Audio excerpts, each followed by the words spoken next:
नमस्कार दोस्तों, आपका मेरे इस यूट्यूब चैनल पर बहुत बहुत स्वागत है। तो कैसे हैं आप सब लोग? आई होप आप सभी अच्छे होंगे।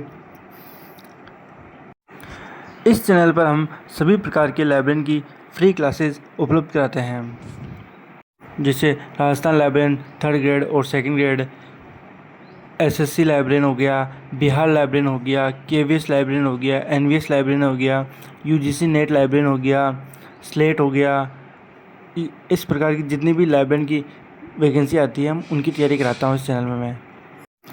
इस वीडियो को एंड तक ज़रूर देखना और कमेंट में बताना कि आपको ये क्लास कैसी लगी। तो अब हम शुरू करते हैं हमारी आज की क्लास। हमारा टॉपिक चल रहा था मेटा डेटा स्टैंडर्ड्स के बारे में। इसमें हमने Dublin core Meta data standard के बारे में पढ़ लिया था। इसमें हमने मैट्स के बारे में, यानी metadata encoding and transmission standard, इन दोनों के बारे में हमने पढ़ लिया था। आज की इस क्लास में हम पढ़ेंगे EAD के बारे में, यानी इनकोडेड आर्काइवल डिस्क्रिप्शन के बारे में। इसमें हम सबसे पहले देखते हैं कि आर्काइवल या फिर आर्कीव्स क्या है। इसे हिंदी में अभिलेखागार या अभिलेखनीय भी कहते हैं। इसके अंदर जितने भी ऐतिहासिक या कोई प्रशासनिक डॉक्यूमेंट हो गए, दस्तावेज हो गए, कोई जैसे रिकॉर्ड्स हो गए कोई, या फिर कोई मानचित्र हो गए, जैसे कोई डिज़ाइन होती है ना, पुराने कोई चित्र होते हैं उनको, या फिर कोई फाइल होगी, उन सभी को एक स्थान पर सुरक्षित रखा जाता है।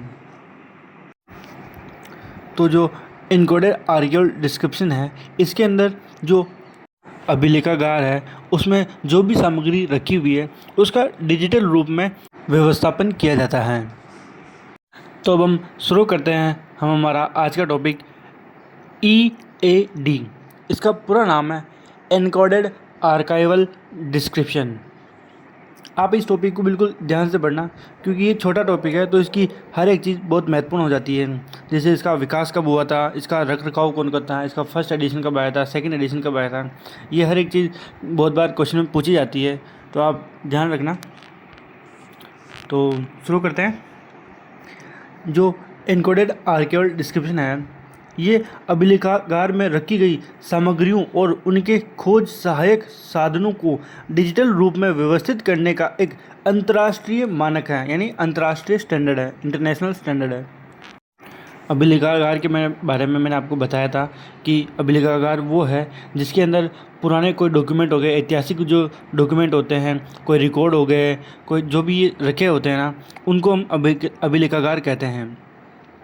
तो जो इनकोडेड आर्काइवल डिस्क्रिप्शन है, ये इन्हीं अभिलेखागार सामग्रियों को डिजिटल रूप में व्यवस्थित करता है, और ये ऐसा करने वाला एक अंतर्राष्ट्रीय यानी इंटरनेशनल स्टैंडर्ड है। अब हम आगे देखते हैं। इनकोडेड आर्काइवल डिस्क्रिप्शन का मुख्य काम लाइब्रेरी, म्यूज़ियम और अभिलेखागारों में मौजूद विशाल संग्रहों की सूची को ऑनलाइन उपलब्ध कराना है, ताकि शोधकर्ता उन्हें आसानी से ढूंढ सकें। तो जो इनकोडेड आर्काइवल डिस्क्रिप्शन है, ये लाइब्रेरी हो गए, म्यूज़ियम हो गए और अभिलेखागार यानी आर्काइव्स में जो भी विशाल संग्रह है उसकी जो सूची होती है उसको ये ऑनलाइन उपलब्ध कराता है, ताकि जो शोधकर्ता होते हैं उन्हें आसानी से ढूंढा जा सके। तो जो ये इनकोडेड आर्काइवल डिस्क्रिप्शन है, ये किन के लिए है? शोधकर्ताओं के लिए है। ये भी आप ध्यान रखना, क्योंकि ये बहुत बार पूछा जाता है ये क्वेश्चन कि ये किन के लिए सबसे ज़्यादा यूज़फुल है और ये किन के लिए बनाई जाती है। तो ये शोधकर्ताओं के लिए बनाई जाती है।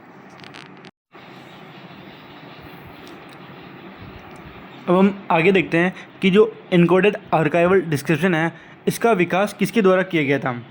इसका विकास EAD यानी encoded archival description working group of the society of American archivist and library of Congress ने 1998 में किया था। यानी जो इनकोडेड आर्काइवल डिस्क्रिप्शन है, इसके ऊपर जो ग्रुप काम कर रहा था वो और लाइब्रेरी ऑफ कांग्रेस ने इसका विकास किया था। तो जो इनकोडेड आर्काइवल डिस्क्रिप्शन है, इसका वर्किंग ग्रुप कौन सा था, यानी जो इसके ऊपर काम कौन कर रहा था? सोसाइटी ऑफ अमेरिकन आर्किविस्ट, ये इसके ऊपर काम कर रहा था। और इसके अलावा किसने इसका विकास किया था? लाइब्रेरी ऑफ कांग्रेस ने। कब किया था? 1998 के अंदर। तो ये इसमें हर एक चीज़ इंपॉर्टेंट है कि इसका विकास देखो, एक तो EAD यानी encoded archival description working group of the society of American archivist, ये एक तो ये हो गया, और एक हो गया लाइब्रेरी ऑफ कांग्रेस। इन्होंने कब किया था? 1998 के अंदर। ये हर एक डिटेल आपके लिए बहुत ज़रूरी है।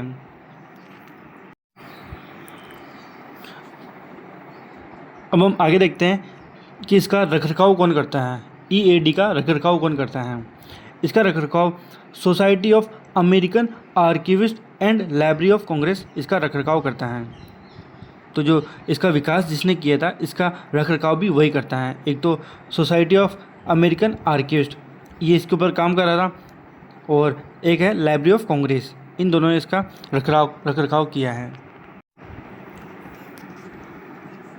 अब हम देखते हैं जो EAD है यानी इनकोडेड आर्काइवल डिस्क्रिप्शन है, इसका पहला संस्करण कब आया था? तो इसका जो पहला संस्करण आया था 1998 के अंदर, और ये किसके द्वारा लाया गया था? Society of American archivist and library of Congress के द्वारा लाया गया था। फिर जो इसका सेकेंड एडिशन आया था, EAD का सेकेंड एडिशन, ये आया था 2002 के अंदर। और फिर इसके बाद इसका नेक्स्ट एडिशन आया था, थर्ड एडिशन, वो आया था 2015 के अंदर। और ये जो थर्ड एडिशन है, इसको 2018 के अंदर संशोधित किया गया था, यानी इसके अंदर कुछ बदलाव किया गया था। तो आप इसके अंदर बिल्कुल भी कंफ्यूज मत होना। जो इसका पहला एडिशन था, और इसका सेकेंड एडिशन, और इसका थर्ड एडिशन, इन तीनों एडिशन को लाया था society of American archivist and library of Congress के द्वारा लाया गया था। तो आज का हमारा ये टॉपिक बहुत छोटा सा था, इसके बारे में हमने हर एक डिटेल पढ़ ली है, क्योंकि ये बहुत छोटा टॉपिक था। हमने इसके बारे में जो विकास किसने किया, इसका रखरखाव कौन करता है, इसका फर्स्ट एडिशन कब आया था, सेकंड एडिशन कब आया, थर्ड एडिशन कब आया, थर्ड एडिशन को कब संशोधित किया गया, हर एक डिटेल पढ़ ली है हमें। तो एक बार हम रिवाइज कर लेते हैं कि आज हमने क्या क्या पढ़ा है। तो आज का हमारा टॉपिक था EAD, इसका पूरा नाम था एनकोडेड आर्काइवल डिस्क्रिप्शन। ये अभिलेखागार में रखी सामग्रियों और उनके खोज सहायक संसाधनों को डिजिटल रूप में व्यवस्थित करने का एक अंतर्राष्ट्रीय स्टैंडर्ड है, और इसका मुख्य काम लाइब्रेरी, म्यूजियम और अभिलेखागारों में मौजूद विशाल संग्रहों की सूची को, यानी जो कैटलॉग होता है, उसको ऑनलाइन उपलब्ध कराना है, ताकि जो शोधकर्ता हैं उन्हें आसानी से ढूंढा जा सके। इसके बाद हमने देखा कि जो इनकोडेड आर्काइवल डिस्क्रिप्शन है, इसका विकास किसके द्वारा किया गया? तो इसका विकास किया गया था encoded archival description working group of the society of American archivist and library of Congress ने इसका विकास 1998 के अंदर किया था। और इसके बारे में देखा कि इसका रखरखाव कौन करता है? तो इसका रखरखाव भी society of American archivist and library of Congress के द्वारा इसका रखरखाव किया जाता है। फिर इसके बाद हमने देखा था कि जो इनकोडेड आर्काइवल डिस्क्रिप्शन है, इसका पहला संस्करण कब आया था? इसका पहला संस्करण 1998 के अंदर ही आ गया था, और इसका जो सेकेंड एडिशन था वो आया था 2002 के अंदर। फिर जो इसका थर्ड एडिशन आया था वो आया था 2015 के अंदर, और इस थर्ड एडिशन को ही 2018 में संशोधित किया गया था।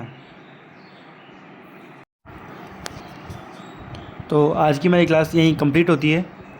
आज हमने इनकोडेड आर्काइवल डिस्क्रिप्शन के बारे में हर एक डिटेल पढ़ ली है, तो इससे बाहर आपका एक भी क्वेश्चन नहीं जाएगा। आप इसको 2-3 बार पढ़ोगे तो आपको ये पूरे मुँह जुबानी याद हो जाएगा, क्योंकि बहुत छोटा टॉपिक है, इससे ज़्यादा क्वेश्चन नहीं बनते हैं। आप इस वीडियो को लाइक करना और चैनल को सब्सक्राइब करना, और इस वीडियो को अपने उन दोस्तों के साथ ज़रूर शेयर करना जो लाइब्रेरियन बनने का सपना देख रहे हो। कोई आपका दोस्त बिहार लाइब्रेरियन की तैयारी कर रहा हो, या राजस्थान लाइब्रेरियन की तैयारी कर रहा हो, या कोई दोस्त कॉलेज लाइब्रेरियन की तैयारी कर रहा हो, कोई भी किसी भी प्रकार के लाइब्रेरी की कोई तैयारी कर रहा हो आपका दोस्त, तो आप ये वीडियोस को ज़रूर शेयर करना। इस वीडियो से उनका कोई भला ही होगा, कुछ ना कुछ तो भला ही होगा उनका, क्योंकि जो इतना मैटर है वो आपको कोई पेड कोर्स में भी नहीं उपलब्ध कराएगा। मैं यहाँ पर आपको इतना फ्री में उपलब्ध कराऊँगा इतना मैटर।